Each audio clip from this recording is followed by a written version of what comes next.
Okay guys, it's the first week without any League of Legends. Vivien, why are we here? Okay, so basically I was getting bored. I decided to book the Surf House of Proximus, and I found you guys waiting outside the studio for no reason, so I decided to invite you in. So we're gonna watch the best of the regular season together, give our reaction, and we're gonna start off with Ion Squad versus 4Ms. Is that alright? Yeah. Sure. Okay, let's go.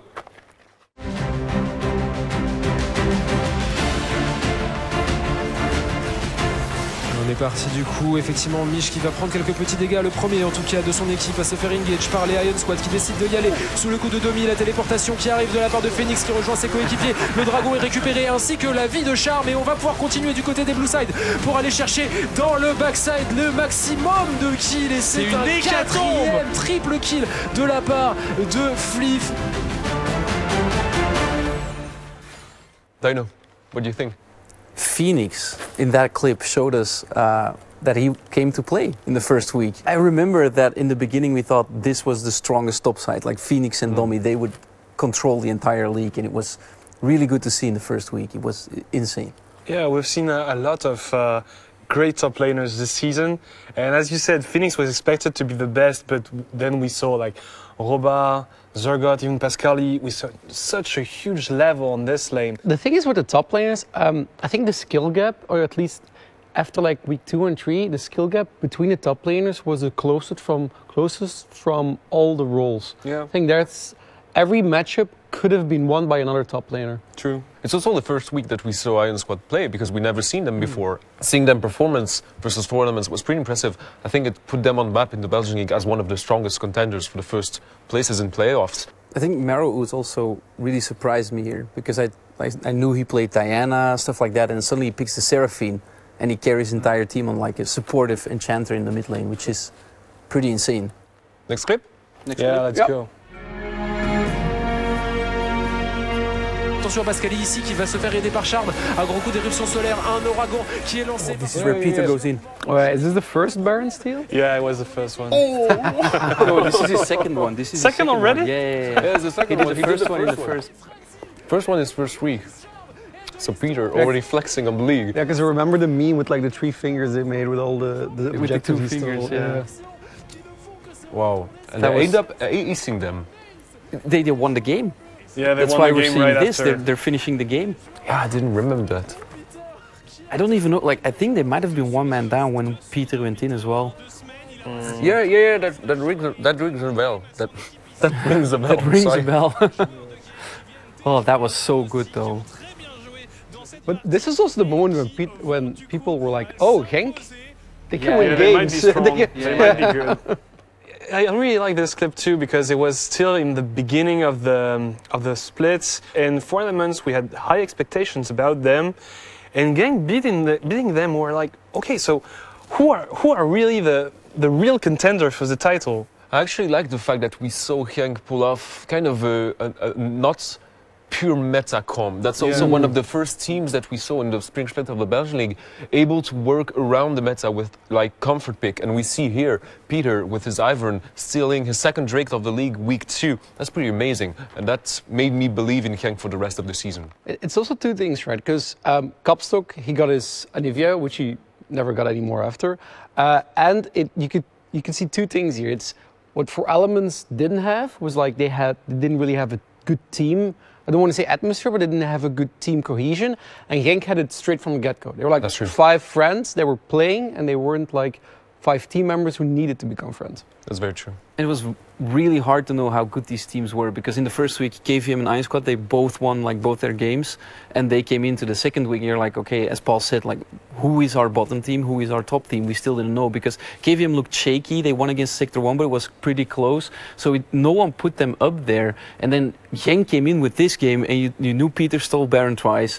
You saw that in Anivia, and you were like, oh, maybe Genk is the 4th team that's going to go to playoffs. Maybe they will make a deep run. It was really interesting. That second week shaped our expectations in such a way, and then if by now we know what actually happened, it's really weird to see this again. So now I want to see some big muscle top lane action. Do you have this? There should be some, yes, for likes. Let's watch.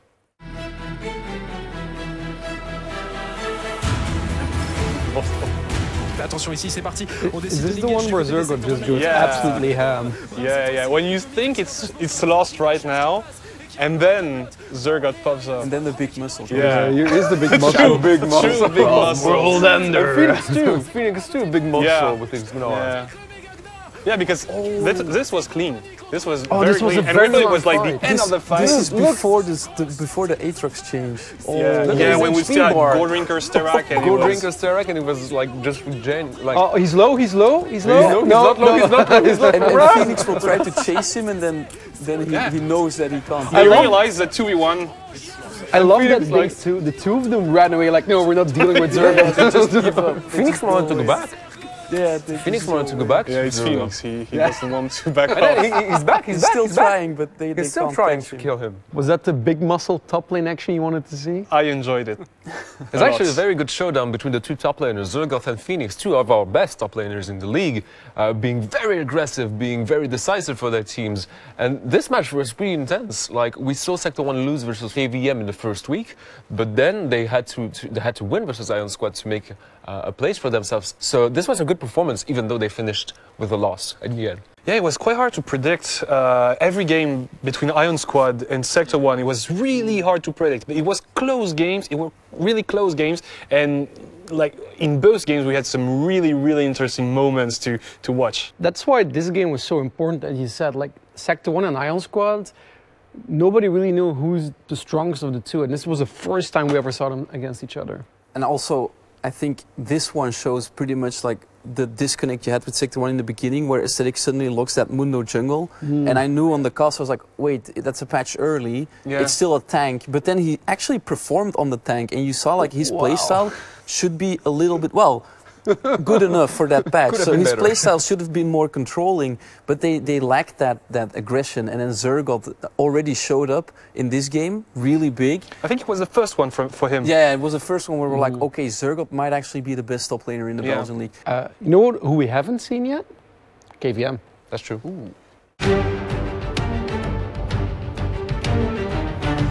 Est-ce qu'on décide de y aller?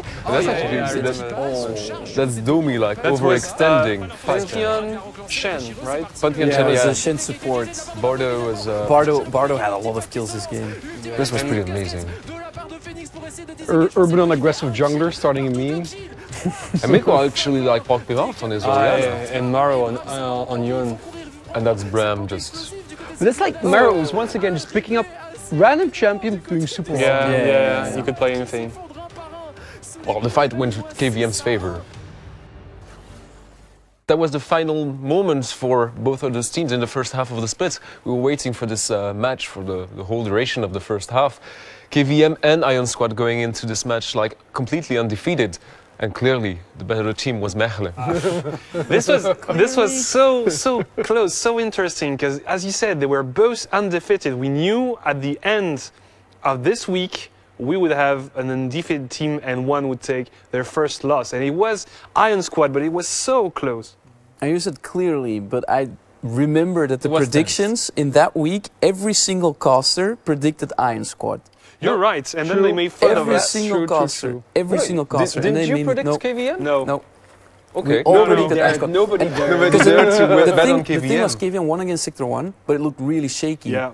That's very true, And, yeah. and then they were all long games as well, their first game. So it was like, oh, how strong are they? And Ion Squad just demolished every team, And this was even actually Sector 1. It's the this first was time. actually their first very clean and convincing game, because the Yeah. others were okay, they won, They were but having this fun. one. They were having fun with Yeah. it. But here versus Ion Squad, they were playing like smart. They were trying to make good plays. They were thinking about the way they were moving around the map, and it showed. They took the win. They went undefeated in the regular season. The thing with in this game, it was very clearly shown that KVM still had like issues. They were like still learning to walk, and they were sometimes struggling over themselves. And that's why a lot of people said, I'm not sure, even after KVM won, KVM is the strongest team. And by the way, speaking of KVM versus Genk, the next clip is basically that. Second half of the split, KVM versus Genk. Let's go. Et c'est la téléportation de la Is it a steal again? No, it's not the steal. I remember this draw. versus Ivern, Zillion, and Kindred. The triple Don't get boost. too excited. Dida, you were so mad about this draft. You were like honestly fuming when you saw these champions come out. It's completely understandable. Like, you're trying to cheese KVM in the second half of the split. You're supposed to start off with a new way of getting into the league, but then you just do that. You end up choosing yourself. Honestly, Dida was like, but what's your winning lane? What's your winning lane? but You don't have a winning lane. That's because Genk, their draft fell apart, and they were trying to fix their Anivia issues, but they couldn't. And that's the entirety of this clip. Just shows that how strong KVM was, because Genk was like, okay, we had this Anivia comp, we won. It constantly gets banned out. Let's do Ivern, Zillion, Kindred, weird stuff like Ivern top, because they tried to do that same stuff they had with Maokai support. And KVM suddenly is like, okay, we draft 3 bruisers, we put a Rengar in the jungle, they don't even play an AD carry, they just go Heimerdinger Shen, and they destroy Genk. That's actually a very good point. I like the fact that KVM facing a team that drafted something really weird, that just relied on their own playstyle, their own strength, with the Heimerdinger, with the Rengar top to counter the Ivern. They were just so confident, and it showed, and I think that's where we saw that KVM had the potential to go 10-0 in the regular season. Want to know a fun fact about this game? In the Belgian League, at least, it's the record for highest goal difference between two teams. Yeah, 17,000, Yeah, something like and this. if they hadn't like trolled a bit at the end, it would have been like 20k. To me, it was also showing that Genk was struggling to find their own identity. They kept doing those weird drafts, changing completely from week to week. And then at this point, it was like, I don't know if they will manage to go to playoffs. It was close, but at this point, it was really hard to predict them going through. And that's also why I think this clip showed, like in this match, showed how good KVM was, because you get thrown these curveballs, but they stay calm. They draft this really weird comp, but you saw in the way they played it, it's like it doesn't really matter what comp we play, we can execute, and they were so confident, just cleanly, like not even stressed out, just playing the game, and then in the end they took their fair share of time to finish it out even. Yeah, the run for KVM's playoffs was done a long time ago, but Genk's was just starting. And I think in the next week, Viso, 4Elements and Genk, they played each other, and that was actually a battle to see who goes into playoffs, because Genk had 2 wins, but 4Elements could still make that run, and that match was so important. You've read my mind. I have the clip. Oh, let's go.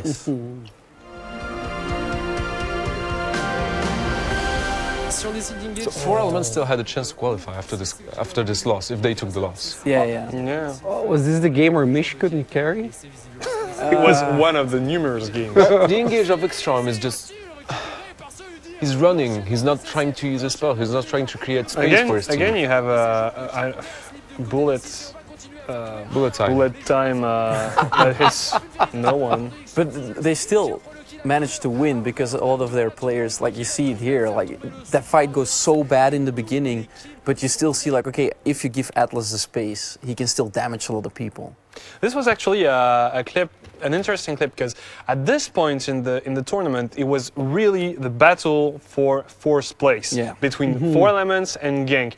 And so in week 6, having these teams head-to-head was such meaningful moment for the playoffs run. And yeah, in the end, 4Elements managed to win, but yeah, it was close. Wasn't a done deal. Like at this point, to me, Genk looked a bit stronger than 4Elements, and they managed to keep losing against situations like this, where the positioning of 4Elements was clearly suboptimal, where the engage from Extrarm is basically non-existent. But then you have Genk just playing it a lot worse than their opponents, and just keep digging the hole they were inside of. You saw that Genk had trouble finding more damage threats. Once the engage upon us, Anivia comp got banned out, they really fell apart. And I think this is the first time that we saw 4Elements starting to fix some of their issues, where less disconnects, they were still there, but less disconnects on the engage is a little bit easier of a game plan as well. But the problem is, like, they were starting to fix it, but they actually never fix it in the end. We talked about Mish again, and when you purely look at some stats, Mish is like, oh, he's dominating us, see us through the roof. But I never had one moment where like, oh, Mish is you know, blowing my mind with plays that never happened. Yeah, I waited a lot for this player to perform, but then, as you said, Paul, like every bullet time was on one person or less, which is kind of a problem when you're playing Misfortune and a comp around Misfortune. So yeah, kind of a weird game. Four Elements took it, went to playoffs. This was the beginning this was of the the beginning end, of the end for him. unfortunately. Yeah, true. So yeah, next one. Sure.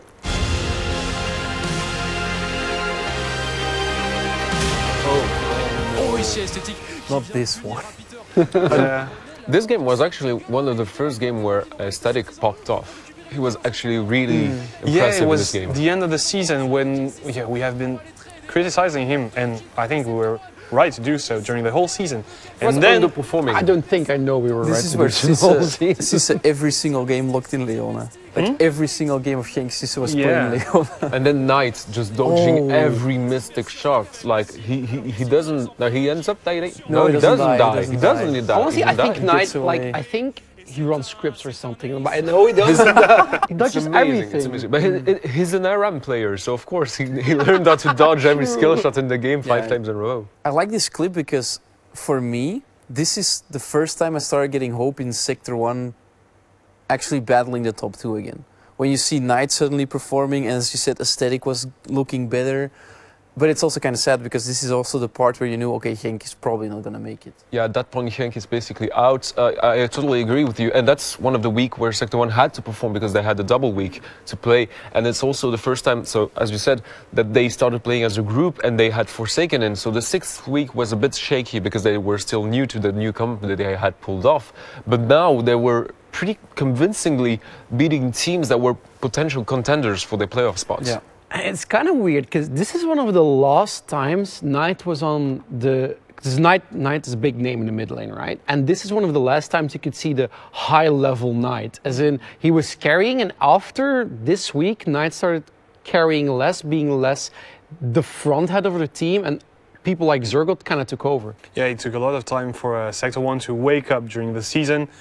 But yeah, it finally happened in the end, and then in playoffs, we all know what happened, and it was really impressive. I kind of want to see how Sector 1 was performing more towards the last week, because as a team, they improved so much these final weeks. Sector 1 versus 4 Elements. Sure. Let's go.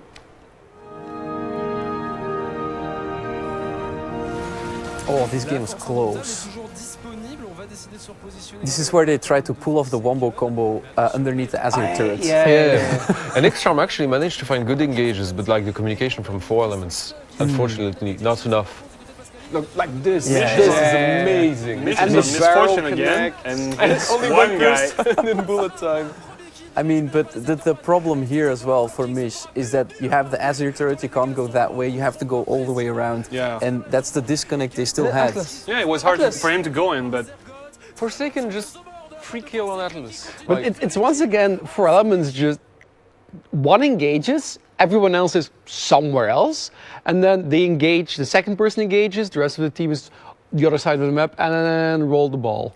well, actually, we've seen like X-Charm pull off some good engages during the season, and this was one of them, like 3-man ult. This is something that you want. And then, as you said during the clip, Mish is just standing there, popping his ulti on only one person when his support managed to find 3. So Mechanically, it's okay, but There's a problem in game communication. situation-wise, you're split up, you're in your jungle, there's an Azir turret, you go in, Mish can't just run through the Azir turret, run through Yeah. Azir. And that's one of the biggest issues. But I think 4 Elements, they kind of fixed this in playoffs, and this was the first time we saw those two battling out, and we knew, like in the end of the season, where we knew they have to face each other in playoffs. And I got good hopes for 4 Elements at least taking one game of Sector 1. yeah, I wasn't hoping much for 4 Elements, to be honest. I think when I saw this game, I was like, yeah, I think they are gonna have a very, very hard time in playoffs. And They yeah, still well, showed up though. yeah, it was 3-0, yeah, they had to. so No, but no, I mean, they actually they're gonna played see good. this, right? okay, that's true, that's true. They actually, like Frenzy in the playoffs, like after this, I think Frenzy got a little bit rid of his stage fright and he started playing aggressive in this game as well. There was some personal stuff being better. Like individual players were getting better, but the team just didn't click, and we saw too much disconnect in the But team. it's, as you said, like stage fright, because I talked a lot to Pascali, and he said our team performs way better in scrims than it does live. guys, I'm out of popcorn. Already? Can we go?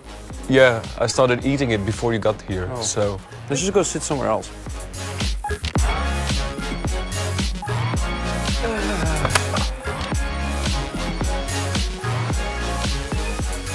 So we have our 2021 spring season champion. It's KV Mechelen. Did you guys expect it? Not really, I'm gonna be honest. I thought it was gonna be Ion Squad. On paper, they looked better. They were players who had proven themselves in every role. And I thought they were gonna really make a team because they kind of also have a similar personality and a similar play style.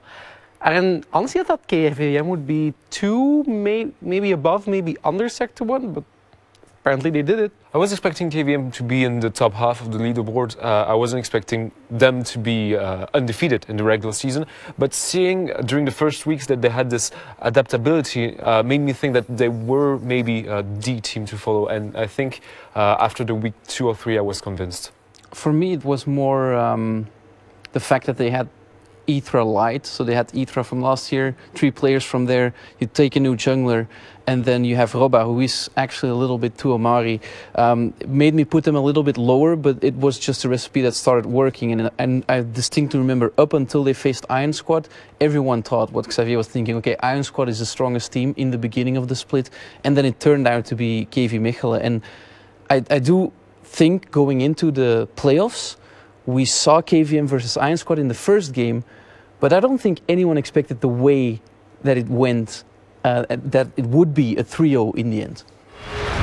On est parti dans ce premier best of 5 de ces playoffs de la Belgian League. Ion Squad contre KVM. Will Fader qui tombe dans la foulée et ça offre un peu des répits aux Malinois qui ici vont aller chercher l'engage avec une nouvelle confiance retrouvée en leur capacité. Et la confiance, elle s'appelle Maro, puisque celui-ci va se faire imploser. Le rouge qui est passé sur Will Fader qui sera le suivant à tomber pendant ce temps-là. Tout de même, Flip arrive à trade kill et Spin arrive à survivre. Par contre, le death from below sera raté de la part du support de KV Mechelen Esports. Par contre, ceux-ci réussissent tout de même à prendre le fight à leur avantage. Ça TP top côté KV Mechelen Esports, on va aller chercher un inhibiteur supplémentaire, on part sur un base race, KV Mechelen Esports, Sliver et Roba qui sont présents au niveau de cet étroit, on va essayer de deny des balles potentielles au niveau de ce Drake, Bardo qui va tomber, Bardo qui va tenter de gérer l'entière formation de avec ses 2 coéquipiers, pendant ce temps là Malfit avec Heimerdinger pour tenter de faire un trou, est-ce que c'est comme ça que les KV Mechelen Esports vont chercher la game? Marouz qui tombe, Marouz est le premier de ses coéquipiers, Demi sera le premier à back, est-ce qu'on arrivera à faire quelque chose? Donc Phoenix est présent, Phoenix défend entre les T4, mais est-ce qu'il est suffisamment nombreux à lui tout seul que pour faire quelque chose? Face à la barbarie des KV Mechelen Esports, ça y est, Demi est arrivé, Demi qui prend le kill sur Roba. Mais Mickaël il détruit tout le monde. Mickaël a détruit tout le monde. Roba a tenu suffisamment longtemps. Les timers de respawn sont suffisamment longs. Ça va être la game pour le KV Mechelen au bout de 51 minutes. Mickaël et Sliver qui gagnent le 2v2, qui gagnent la game et qui inscrivent le premier point de cette rencontre. Par contre, attention, Bardo qui va peut-être un peu loin. Domi qui reste en embuscade, mais Domi, faut pas non plus qu'il attende trop longtemps. On arrive à catch Sliver, peut-être. Voilà, on a 2 joueurs enfermés dans le cataclysme. Bardo qui prend le kill sur Will Fader. Domi qui va tomber, c'est Urban qui prend le kill sur son adversaire. La Shockwave qui ramène Marron, Marron qui va tomber. Roba qui fait également énormément de dégâts chez l'adversaire. Flip qui temporise pas mal avec sa rafale de plumes. Et on prend un nouveau kill. Et c'est un ace en la faveur des KV Mechelen. Hurgouin, comme disait Domi, avec ce cataclysme immédiatement posé sur Sliver, la grenade ASC pour essayer de temporiser les dégâts, mais Sliver s'en sort et très bonne shockwave ici de Mickaël qui retourne le fight pour ses coéquipiers. On n'arrive à rien trouver côté Iron Squad, Roba arrive et signe l'arrêt de mort d'un AD excentré pendant qu'on prend le fight sur Phoenix dans sa propre jungle. Maline est en 2-0 et est à 1 balle de match d'arriver directement en finale. Téléportation forcée pour Maro qui va rejoindre ses coéquipiers, mais pendant ce temps-là, ce baron d'achat il tombe extrêmement vite. On a toujours Sliver avec son Heimerdinger. On va le sécuriser normalement du côté des KV Mechelen Esports. C'est désormais Sunset, mais Bardo n'est pas présent avec ses coéquipiers. Est-ce qu'on dirait qu'il faut y aller côté Ion Squad? Et c'est parti, Urban excellent. Urban avec la berceuse sur 3 joueurs. Urban pour permettre à Mickaël de briller et Robin de continuer le travail de ses coéquipiers. Oh non, les joueurs Ion Squad vont tomber. Oh non, les joueurs Ion Squad vont se diriger vers un BO5 supplémentaire pour espérer arriver en finale. On achève les derniers joueurs d'Ion Squad et eux ils vont aller tranquillement s'installer dans le siège de finaliste. Ils sont déjà en finale. I'm just gonna say it, KVM is crazy. Like the way they just play these fights, or it's not even the way they play a fight, it's just what they do after a fight. Or we're gonna sneak a Baron, we're gonna do a base race, and then when the base race doesn't work, we're just gonna do another one, like straight after. It's the way they just continue to focus as a team, and they fully commit to a play. It's so cool, and I love that that's how they won the finals, or that's at least how they played this first day out.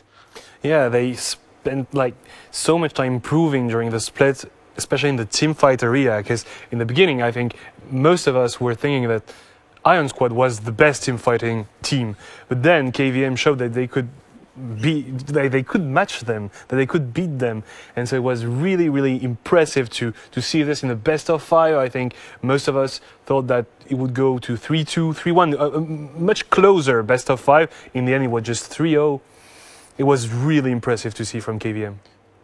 And it was over fast. And I remember the first game went on for so long, as you said, with those Baron plays and all that stuff. But then Mikkel impressed me so much in this series.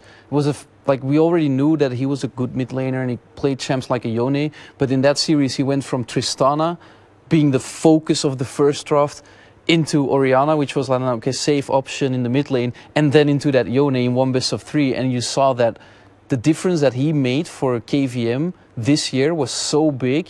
It already kind of hinted at what he could show us even in the finals. But at the same time, it's also the way that KVM learned to play around him. It just worked. It just worked really well. I like the way they played this this match versus Iron Squad. I also like the fact that after the first game, they showed an immense mental fortitude to just be able to come back from this this first game that was pretty hectic and ended up like lasting 52 minutes. To go back in the second game with a very aggressive play style, a very confident play style, very confident in themselves, but also their teammates. And that's, I think, the sign of a great team, able to take back from the first game, go back into the second one with a fresh mindset, being able to reset and to go all in the second game, something that Iron Squad failed to do so. And they showed it again in the finals. On arrive sur la faille de l'invocateur. Première rencontre de ce BO5 entre le KV Mechelen Esports face au Sector 1. C'est parti. On joue à un jeu d'équilibriste entre la prise de risque et le risque calculé. Mickaël sur le flanking ici, Lingate sur Mythéos. Mythéos se fait imploser. Et Mickaël se repositionne à grand coup d'ulti. Destin tempéré qui touche Knight, qui est condamné ici. Robin va aller chercher l'ulti raté. Ne ramènera que Forsaken qui peut mettre un pulvérise sur 3 joueurs. Maintenant, sous la volonté de faire Forsaken qui survit. Mais Mickaël peut aller le chercher. Mickaël peut-il faire tomber le support adverse? Tant il est tanky, non, ça paraît compliqué. Téléportation de la part de Zergoth qui rejoint ses coéquipiers. Participation de la part de Knight pour tenter de séparer le teamfight en deux. Ça paraît être très compliqué. Zergoth double kill, Zergoth triple kill. Zergoth est un dieu. Zergoth gagne le fight pour son équipe. Ici Zergoth qui se fait un catch un peu seul. On utilise quand même la Légion des Ombres, on arrive à s'en tirer. C'est pas mal du tout. Le Requiem qui est utilisé. On arrive du coup à s'emparer de la vie de Sliver. On veut continuer le fight. Non, Zergoth qui temporise. Mais Zergoth, il est immortel. Et on y retourne du côté de Knight. On y retourne également sur le set. Il ne reste plus qu'un seul joueur vivant du côté des KV Mechelen. C'est terminé. Les Sector 1 s'imposent et vont chercher du coup le 2-0. 3 balles de match potentiel face au KV Mechelen Esports. Turban sur le flanking, éventuellement long sonore ne touchera pas. On continue de mettre des météores. Sliver, on a envie d'y aller. Et la bulle sur Knight par contre est une très bonne nouvelle. L'horizon des événements sur Zergoth qu'on ramène du côté de Bardo. Primordial Buzz qui rattrape. Par contre le Death of Milo touchera. Et Forsaken maintenant dans la tourmente. Un petit coup et ce joueur devrait tomber. Flash in de la part de Romain. Et c'est un kill assuré. Mythéos maintenant pour tenter l'exploit sur Sliver. Et les kills pleuvent du côté des KV Mechelen Esports. Cette Kaisa on trouvera un également mais finira par tomber. Les KV Mechelen Esports qui s'assurent un excellent teamfight. Les Sector 1 ont décidé d'engage le Drake Infernal. Ce serait leur premier s'ils arrivent à s'en emparer. Mais Urban part pour un potentiel flanking et ramener un des joueurs de la backline vers ses coéquipiers. Et ce joueur pourrait être Knight. Forsaken aide son combat pour éviter l'engage. Neverfrost a été utilisé. Est-ce qu'on arrive à s'en sortir ici? Urban dans la tourmente va rejoindre ses coéquipiers dans le pit du Drake à 2500 HP. Mais l'engage de Bardo n'attendra pas. On est parti. Les Sector 1 qui se font engage et qui sont low mais qui ripostent et qui repartent à l'agression. Mais on doit faire demi-tour. Urban est le seul membre des KV Mechelen Esports dans la tourmente mais sécurisera tout de même le Drake Infernal. Roba ne ratera sa décimation esthétique, tentera de s'en sortir d'une façon ou d'une autre. Flash out du jungler des Sector 1. Maintenant c'est Knight qui est pris en chasse par cette équipe Redside. 2 kills de sécurisés extrêmement late dans ce teamfight. Les creeps arrivent, les TK tomberont et ce sera du coup un 2 partout dans ce BO5. Les KV Mechelen Esports s'accrochent et remontent la pente. Et on va se faire avoir potentiellement par Sliver tout de même, qui demande de l'aide à ses coéquipiers, qu'il ne recevra pas. Ultimatum Kextay, contre héroïque ici immédiatement de la part de Zergot et ses coéquipiers. Le premier kill a récupéré sur Zergot, cette Camille qui ne survit pas à la force de frappe des KV Mechelen Esports qui continuent leur carnage avec ce kill de Bardo. Knight tombera, Roba peut-il survivre? La réponse est oui. Les deux top laners ont leur TP et c'est téléport instantanément. Le disque solaire utilisé ici par Knight pour tenter de défendre un peu plus la position. Est-ce qu'on peut faire quelque chose là dessus? Je la chine de Roba. Il en a fait tellement durant cette game et celui-ci est magnifique. Il récupère le premier kill. Mythos n'a pas joué, Knight non plus. Et on enchaîne kill après kill. Doublé du top laner des KV Mechelen Esports. 3 kills de sécurisé. Un ultimatum extec accessoire du côté des Sector 1 qui pour la première fois de leur histoire s'incline face à un adversaire plus fort qu'eux en BO5. Les KV Mechelen Esports River Sweep les Sector 1 et sont vos champions du Spring Split 2021 de la Belgian League.